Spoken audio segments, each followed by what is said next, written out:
Good morning guys. Ayan, nasa grocery ang lola nyo. Naghahanap ng maiulam. Ayan.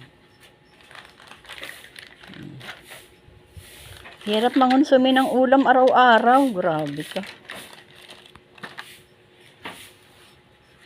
Tulungan nyo ako maghanap ng ulam guys. Iba namang ulam man natututukan ko eh. Eto oh. Tinapay. Diba? Ayan. Yan guys. Ang sarap mamili. Kaya lang, mamili ka rin ng may pera. Yan. Ang sarap mamili. Pag may pera. Ayan ang aming madam. Madam. Guys, pwede ng ulam to. Oh. Hindi ko ihaharap ha. Oh. Hindi nyo kita ang brand. Oh, ano yan? Oh.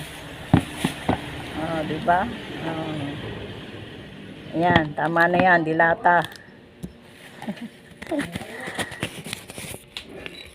Ilan na madam? Mahigit kumulang. Mahigit kumulang saan? Yan na lang ang ulam namin. Madali-daling lutuin.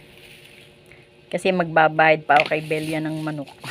Alam mo, naka2 kilo na kami manok kay Belia. Ayan. Ayan guys. Yun ng lola nyo. Ito na lang ulam guys. Oh. Kita. Makikita yung ano. Makikita ang brown. Bula-bula. May sabog pa kami doon yung binili ko. Naglalaba din si Ella eh.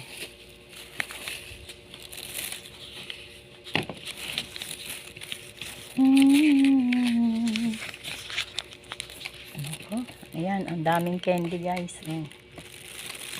Ayan, ang candy na gustong gusto ng mga bata.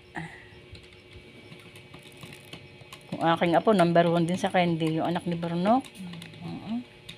Sabi ko, huwag niyong masyadong sa ano yan, sa candy kasi nasa tiyan pa yun. Ano na, mataas na ang sugar niya.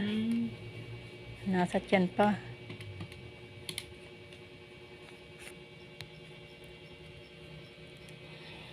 Sarap sana gulay. Kaya lang wala siyang gulay ngayon guys. Naku, tumatawag yung aking anak. Teka lang guys. Hanggang dito na lang.